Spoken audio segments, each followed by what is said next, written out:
안녕하세요. 아침마다 새로운 이의 장준식 목사입니다.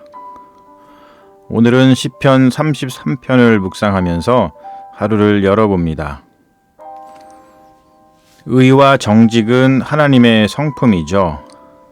그러므로 의로운 자와 정직한 자, 하나님의 성품을 간직한 자는 자연스럽게 하나님을 찬양하게 됩니다.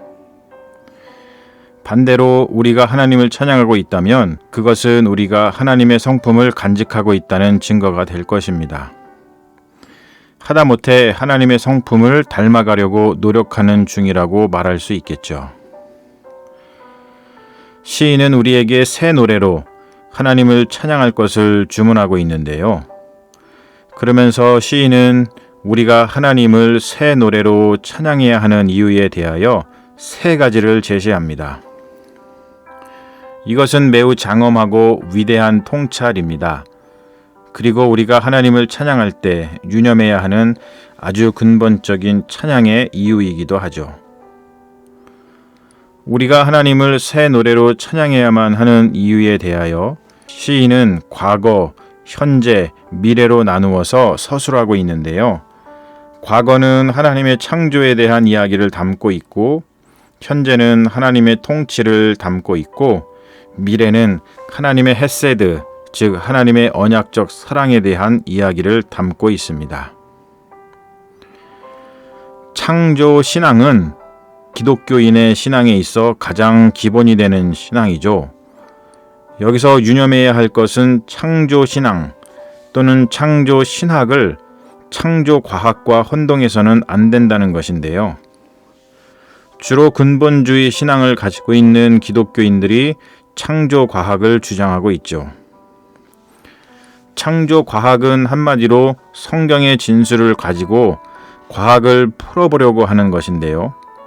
주로 창세기에 나타나고 있는 창조 설화를 과학적 사실로 받아들이며 지구의 나이를 6,000년 정도로 보는 젊은 지구론을 주장합니다. 이는 지구의 나이가 45억 년 정도 되었다고 하는 과학계의 주장과 대치를 이루는 주장입니다.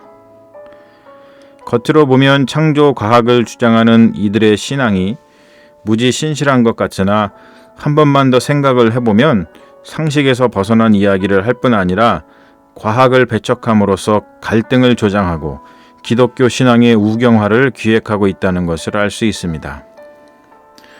성경을 그런 식으로 해석하여 갈등을 조장하고 편가르기 하는 일은 건전한 신앙이 아닙니다.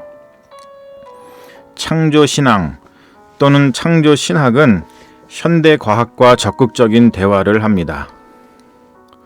신앙과 과학은 경쟁 관계에 있는 것이 아니라 서로 대척 관계에 있는 것이 아니라 협력 관계에 있다는 것을 인정하는데요.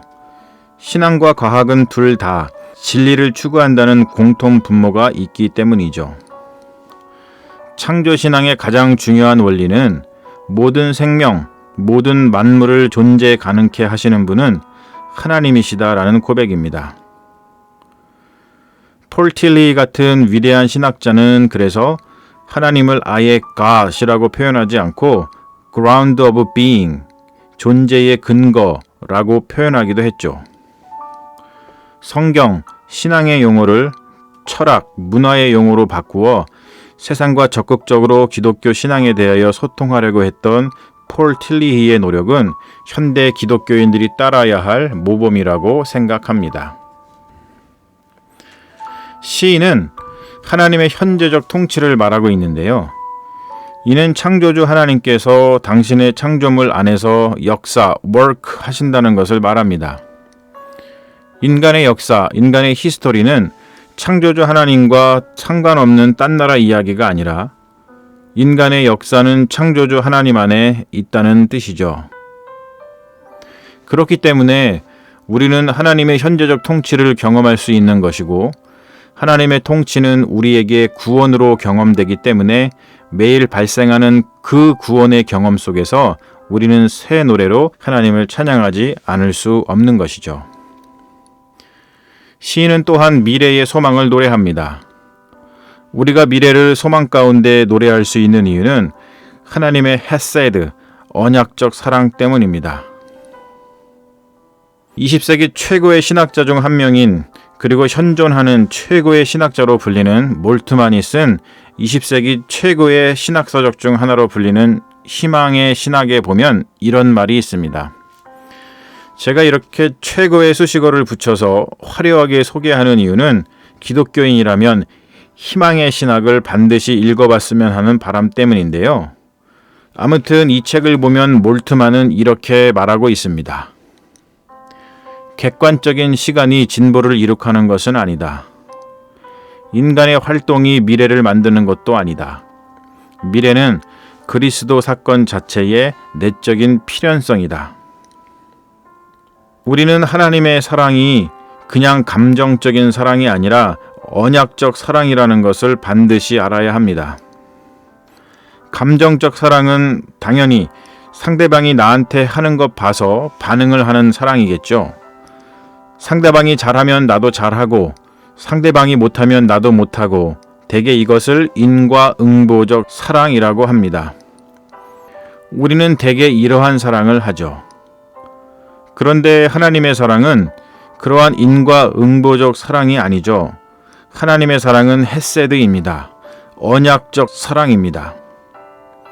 상대방의 행위에 따라서 달라지는 사랑이 아니라 그것과 상관없이 언약에 근거하여 신실하게 이루어지는 사랑입니다. 위에서 몰트만이 미래는 그리스도 사건 자체의 내적인 필연성이다라고 말할 때 그리스도 사건은 하나님의 언약적 사랑에 근거한 사건이므로 우리의 미래는 바로 언약적 사랑의 성취인 그리스도 사건에 그대로 드러난다는 뜻입니다. 그러므로 우리의 미래는 희망찬 것이죠. 우리 인간의 죄성과 연약함에 근거한 미래는 어둡지만 우리의 미래는 그러한 것에 담보 잡혀 있는 것이 아니라 하나님의 언약적 사랑 안에 있기 때문에 바로 신실하신 하나님 덕분에 우리의 미래는 소망으로 가득 찰 수밖에 없는 것입니다. 그러니 우리가 미래를 생각할 때 새 노래로 하나님을 찬양하지 않을 수 없는 것이죠. 창조신앙과 하나님의 현재적 통치, 그리고 하나님의 언약적 사랑 안에 있는 우리의 미래를 생각할 때 우리는 소망과 기쁨 가운데 하나님을 매일같이 새롭게 경험하며 매일같이 새 노래로 찬양하지 않을 수 없습니다. 시인은 말하고 있죠. 새 노래로 그를 노래하며 즐거운 소리로 아름답게 연주할지어다. 우리가 신앙 안에 있다면 시인이 선포하고 있는 것처럼 우리는 새 노래로 하나님을 찬양하게 될 것입니다. 새 노래로 날마다 소망 가운데에서 하나님을 찬양하는 신실한 주님의 자녀가 되시기를 기도합니다. 여러분, 좋은 하루 되세요.